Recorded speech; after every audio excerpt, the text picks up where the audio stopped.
and James was here about 4 years ago. Vicky very astutely noticed right away that he was a repeat. The first time I heard James talk was probably about 5 years ago with the road pitch, and he had everybody in the whole room just absolutely dialed in and listening, and since then he's kind of one of those that I can count on to entertain a crowd, and he always bails me out, from that standpoint, which I greatly appreciate. And most recently, James has acquired the old El Caro down on Main Street, and so I thought it'd be great to have him come in, kind of update on everybody with what's going on, and then talking a little bit about where that's all going. So, James Salerno. Thanks, everybody. So, when I was here a few years ago, 4 years ago, I had just started my business, my first business, and it was all focused on 3D printing, consulting, product development, that kind of thing. Plasan had just left the area. I had to make, a tough decision whether I was going to move out there or, stay in the area. And, there was a few reasons that I wanted to stay that, you could ask me about those later. The main one, though, was staying close to family. At the time, my mom was still alive, and, I had to stay close by, right? So we'll leave that there for now. So the company, Hale Mountain Research, has, grown and changed over the years. I've hired some employees. I've moved to a small shop on East Road out of my house. Added some core competencies, added some services and capabilities that we offer, and now I'm happy to say that we can prototype anything from let's say some little widgets out of 3D printed materials, which I brought plenty of stuff for show and tell, so I'll start sending these around. So we started out 3D printing various things. We'll have local artists that'll come in and have us ask to do a little something. Actually, we partnered with a company up in Rutland called Balance Works. They make orthotic insoles. They used to take an impression and do a plaster cast of a patient's foot, and then do a very labor-intensive process to fabricate a custom orthotic insole. And we helped them go ahead and develop a method and materials to 3D print said orthotic insole, and we're actually still working with them on improving and tightening up the bolts on their process, and squeezing a little bit more time and a little bit more profit out of it, and making it more sustainable going forward. So those are based off my foot, but I didn't wear them, so you don't have to feel weird about touching them or anything like that.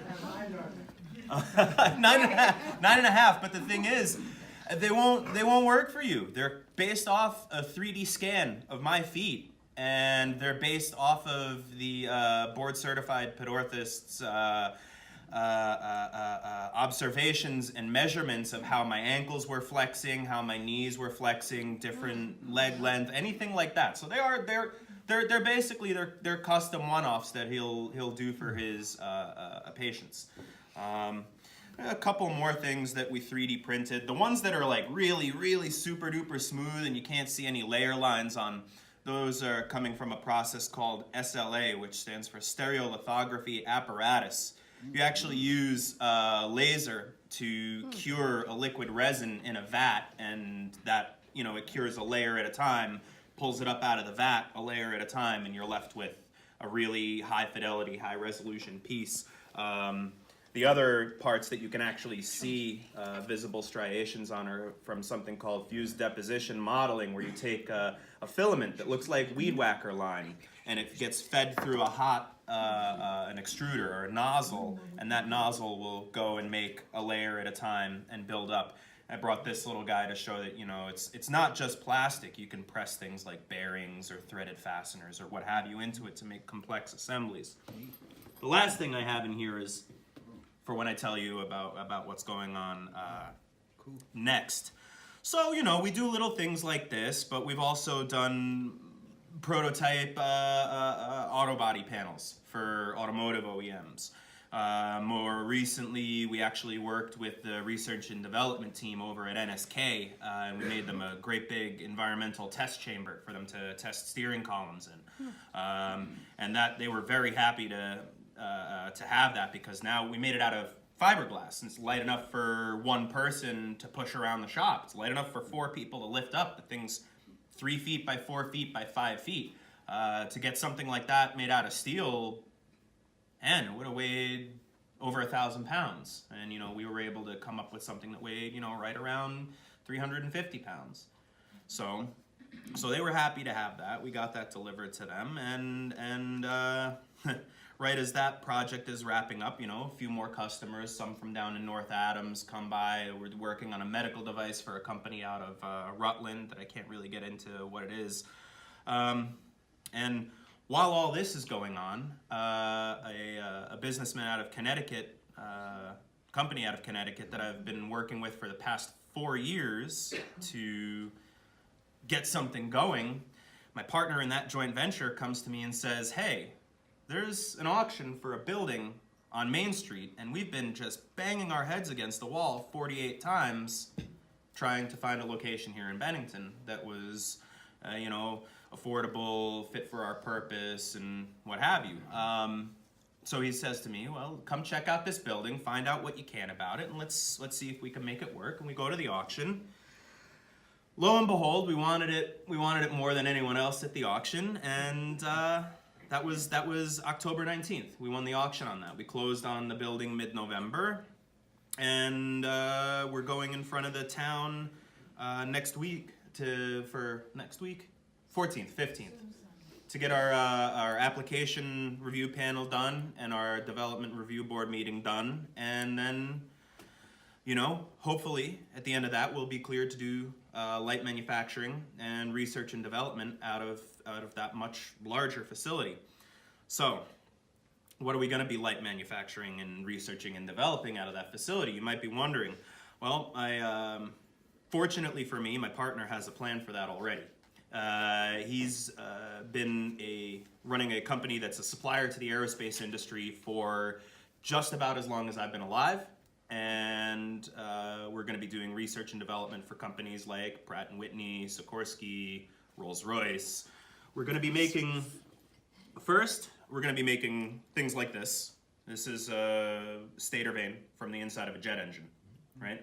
So we're going to be doing more research and development focused activities out of there. So until we get our certifications and until the facility is up and running and humming with quality control systems and all, an established team like that, we'll be focusing on test parts that aren't going to go in airplanes yet, so that we can take some of these heavier metallic components and start replacing them with composite parts. Lighter weight parts lead to a lighter aircraft. If the parts are moving at all, like spinning around in the engine at all, that'll mean a higher efficiency engine, right? So that's something where, you know, you see aircraft going that way, spacecraft going that way, and it's definitely really exciting. So like I said, middle of the month we're going to be getting our blessing, hopefully, from the DRB and our neighbors at the building, which, you know, I told the ladies at the diner next door. They were saying, well, what are you gonna be putting there? And I said, well, hopefully 10 to 20 people that are gonna need lunch every day. So they were pretty stoked about that. So fine. But, you know, when we get in there, you know, we're looking to be good neighbors, and we're looking to bring more activity to the downtown area. So where it is, it's, you know, it's the Alcaros, La Flamme's, it was Hogan's, it was Eddington, it was, there's another one in there. Morrison, that's the one, thank you. And way before that, it was the Dewey Homestead's horse barn, actually. So this, best I can figure, and I asked a few people around town that were in the know, it was built sometime originally. You could see the slate roof on the front of the building, the slate roof down the side of the building. That part was built somewhere late 1800s. I've heard some people say as early as 1848, 1880, something like that. Have it on the Sanborn insurance maps about as far back as I was able to find Sanborn insurance maps, so that's nice. So because of where it is, we can't use the front of the store for light manufacturing, right? That still has to be some sort of commercial, retail, open to the public kind of thing. So we're going to try to work to find tenants while we're getting busy with our shindig in the back there. Yeah, that's about the size of it. Exciting. So yeah, it's you know, it's gonna be a busy few months for my partner and I as we start wrapping our arms around really what it's gonna take to get that building online 100%, because we are gonna use 100% of that building before long. You know, and behind that, it's something that I saw, let's call it about this time last year. I was talking with some colleagues of mine, Eric Broderson over at K&E Plastics, Pam Halber, who's the director of HR at Command Composites, and you know, we kind of saw the writing on the wall, and we were like, wow, you know, we're all struggling to find certain skilled trades, CNC operators, and we were just, you know, we looked at each other and we're like, man, if we're not careful, we're gonna cut each other's throats before long. We're gonna keep, you know, having people bounce shop to shop to shop to shop. So early last year, mid last year, local manufacturers, we all kind of put our heads together and said, well, gee, we need a training program and we need to start training CNC operators. And some of my colleagues here from BCIC, I'm sure have heard of this before. But we partnered with the CDC and we established a series of training courses that will, you know, CNC operator, you know, so someone get in, here's how you use the machine, here's the kind of noises it makes, here's the kind of noises that it'll make when you have to hit the stop button because something's going wrong, basics on measuring parts, things like that. We've run an intermediate course trying to teach people how to program the machines a little bit. We're going to be running an advanced course to get even more into the detailed end of, you know, and that's, you know, kind of knocking on the door of being something more like a machinist who also knows how to run these computer operated machines. And that program's been going really well. I know I've sent people to it. K&E has sent people to it. Command sent people to it. Mac has sent people to it. Someone I'm missing. Abacus, I think, sent people to the blueprint reading class. So, you know, there's and gosh, it's an affordable class too. And if the employers that are sending people to the class qualify for Vermont training program, you get reimbursed half of the tuition. So even better. You know, my employees that went really, really liked it, and they're really excited for this new thing to kick off, and so they can, you know, start cutting their teeth with the skills that they learned in the class last year. And gee, that's about the size of it, folks. That's what I've been getting. That's what I've been getting up to the past 4 years. Yeah. James, what's a CNC machine? Sure. It's a computer numeric control is what CNC stands for, and they're machining centers. So think like picture in your head like a drill press, right? That you would pop holes in things with, but it has a table on it that can move side to side, back and forth, up and down. Now you have something that's called a conventional milling machine. In the past, they were operated by turning cranks to move the table side to side, back, forth, up and down. Some of you might know them as a Bridgeport if you're in the trades. Yeah, exactly. So flash forward, you know, from, gee, we have a Bridgeport that's from like the 40s, and the thing's still great. But, you know, flash forward, you know, a couple of decades, and now it's computer controlled. Instead of having a person turning these knobs to make the machine move around, you have a computer program telling motors in the machine how much they have to turn to move the table a certain amount. So it's good because for simple parts, it allows you to knock out 50 of them, 100 of them, 5,000 of them without boring your operator to tears, because they're, you know, not that it's a replacement for a skilled machinist. It absolutely is not. But you know, you can make a lot of simple parts very easily, Or the real key here is you can make very, very complex parts, things with compound curvatures, things that, well, gee, you wouldn't really necessarily have, you'd have to be turning these two knobs in perfect sync with this one at 30 RPMs and this one at 20 RPMs, and then you'd have to kind of pitch it over to make a, well, it's a lot easier to do it with a CNC machine. You program the thing ahead of time, you do maybe a half-speed test run, and then you punch it up to full speed and off it goes. Wow.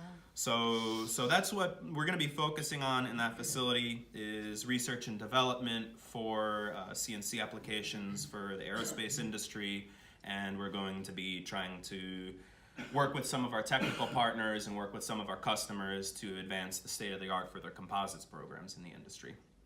We'll also be taking on some component of it is going to be job shop type work. If someone needs, look, if the guys from Hemmings come down the road and they're like, hey, we need a thermostat housing for this 1935 Hudson whatever engine.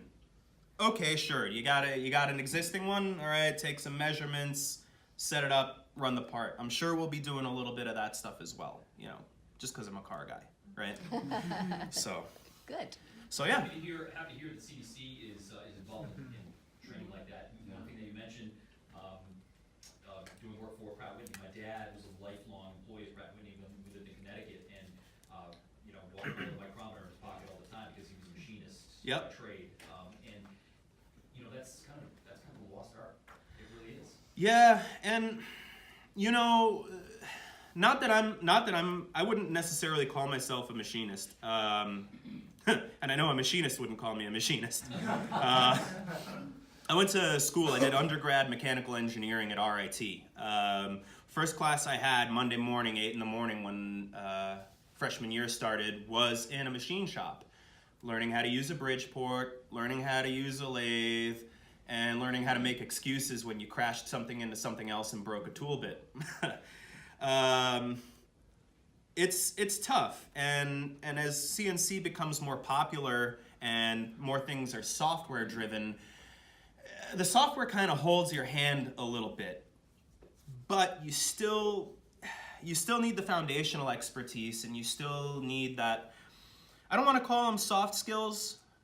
People throw around soft skills a lot. No, being a machinist, it's like being an electrician, it's like being a plumber, it's like being a carpenter. There's things that you do and there's things that you don't do. You run a tool a certain speed, you take cuts at a certain depth, you can remove material so fast, otherwise you're gonna paint yourself into a corner, and in some cases you end up making yourself, like that engine part that I passed around, you end up making yourself, a $900 paperweight, right? So you don't want that. So there is still a lot of skill involved in it, even though the computer is the thing that's actually making the machine move around. There is still a learning curve, and there is still some things that you have to watch out for. Yes? How many computers do you use? You can't do it all on one computer, can you? Well, you use, all right, so typically you do programming. It's something called, there's online programming where you program the machine directly and then hit the go button. A lot of what the industry does now is something called offline programming, where you take, regular laptop or desktop computer. I mean, like a fast one, a good one. And you have software on that you have the machine and the parts, all as 3D models in the computer. And it's able to say, okay, I want to use this kind of mill and this kind of this and this kind of that tools to make these cuts. And you program all those cuts ahead of time to make the part. You load that onto the machine, and you take something cheap, like wax or MDF or aluminum or brass or some kind of cheap metal, soft metal, and you run the program slow ahead of time. The machine has its own computer that's going to run the program, not write the program. You run it slow, and you test it out, and you take some measurements, and then when you feel pretty confident that the program is going to operate correctly, now you put in the expensive material. And now you make the cuts slowly on the expensive material, and then speed it up a little, speed it up a little, speed it up a little, and now you're at production speed, you're running at rate, and you're cranking out however many dozen, 50, whatever parts a day or a week, what have you. But if you get let's say you get a job from one person, one company and a job from another company. Do you do them simultaneously or in succession, or how does it operate?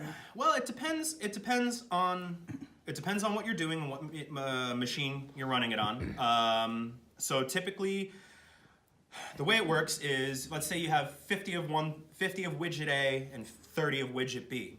You're not going to go A, B, A, B, A, B. You're gonna set the machine up. You're gonna run all your A parts. Because there's like vices and holding fixtures and all that to hold the parts inside the machine. So you do everything you need to do there. You pull that stuff out of the machine.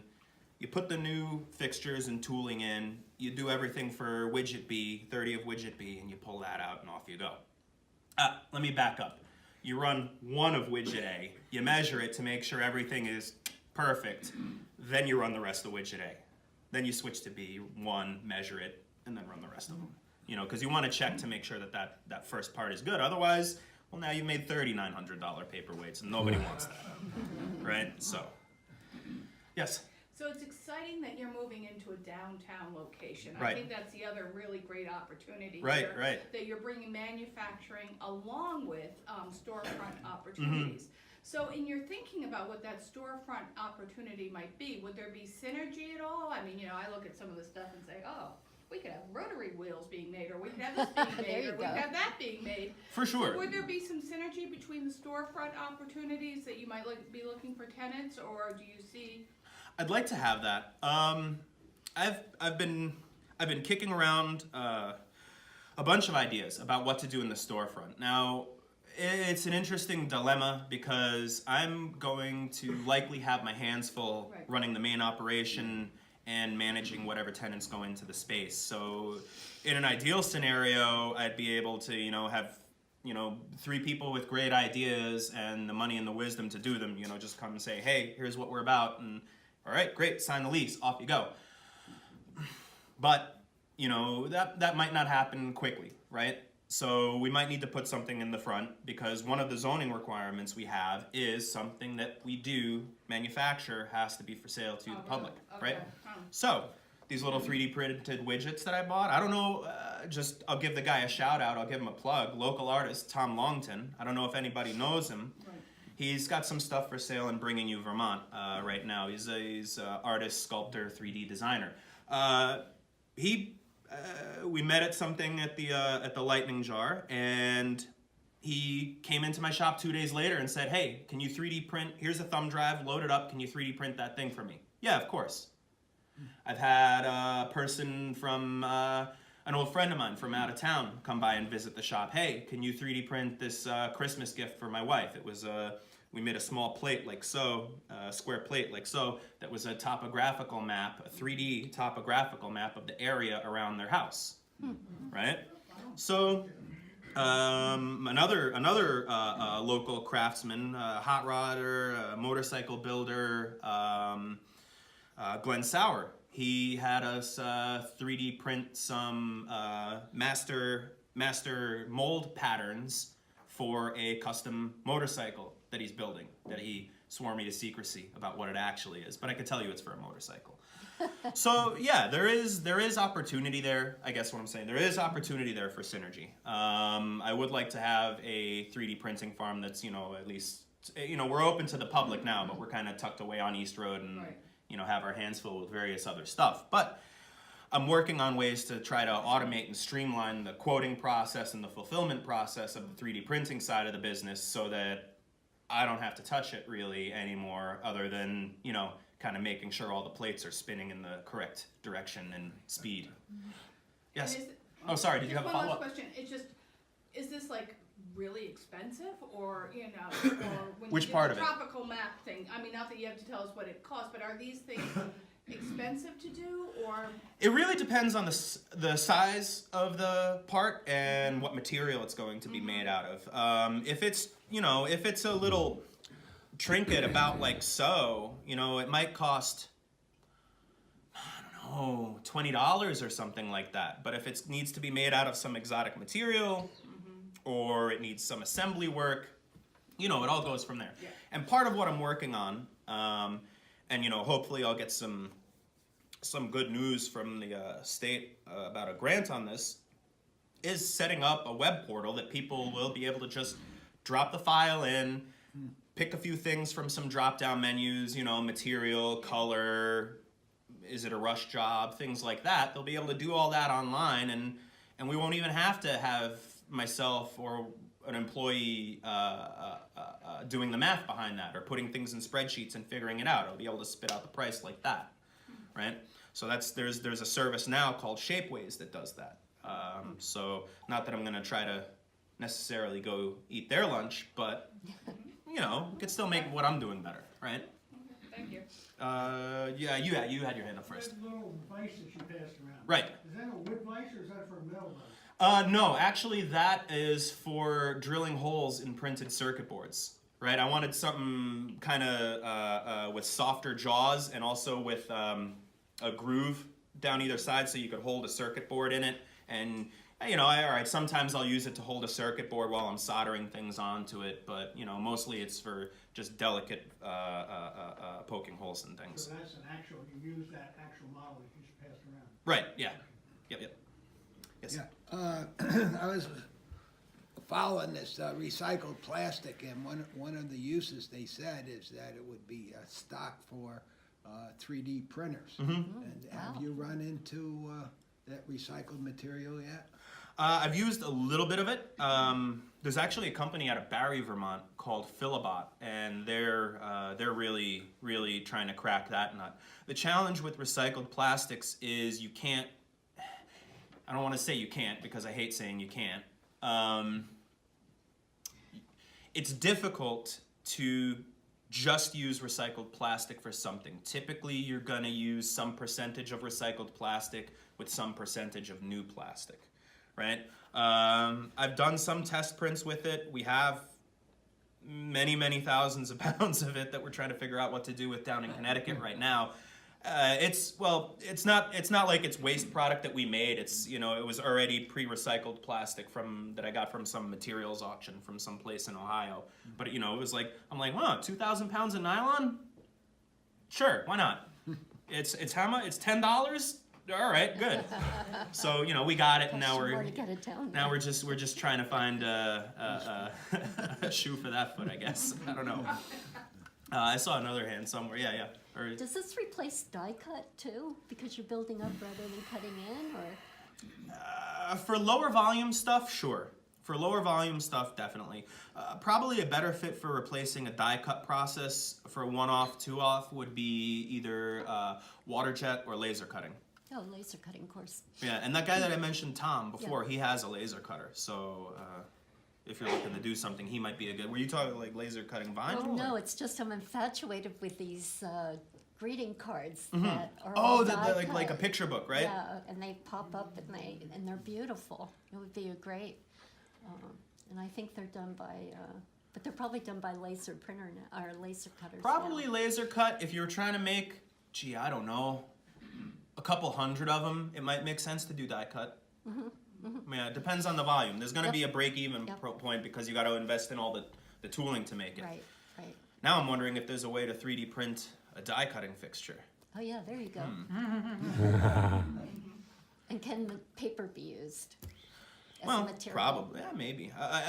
Actually, now that you mention it, there are 3D printers that will cut paper and stack up the paper in layers to make, you know, whatever widget you're trying to make. I'm not too well versed with those just because it's, you know, a different thing. They'll also inkjet print around the perimeter of the paper to make it like a full color That's model not when the it's same done. thing as what the die cut would do. Yeah, got it. Or the laser cutter. Yeah. James, can you talk about the build out and the retrofit at this building? Is that a big undertaking for you? Yeah, that's, man, when we got it, it had about 2 feet of water in the basement. So I was able to lick that in pretty short order with a temporary solution that everybody, you know, the town and the state was like, all right, yeah, go ahead and do that. But we do need to figure out a permanent solution for what to do with that. Needs a roof, needs a lot of attention energy efficiency wise. I checked with my propane vendor. It's using something like, when it's in service, it's using something like 6,000 pounds of propane a month, which is crazy. I mean, it's still got single pane windows in it from like the 40s, Yeah. right? So, yeah, man, it's gonna be some work. Yeah, it's gonna be some work. There's some structural stuff that we have to address. But you know, how do you eat an elephant, right? Piece by piece. One bite at a time, piece by piece. You got it. So, that's it. Yeah. Thank you all for having me.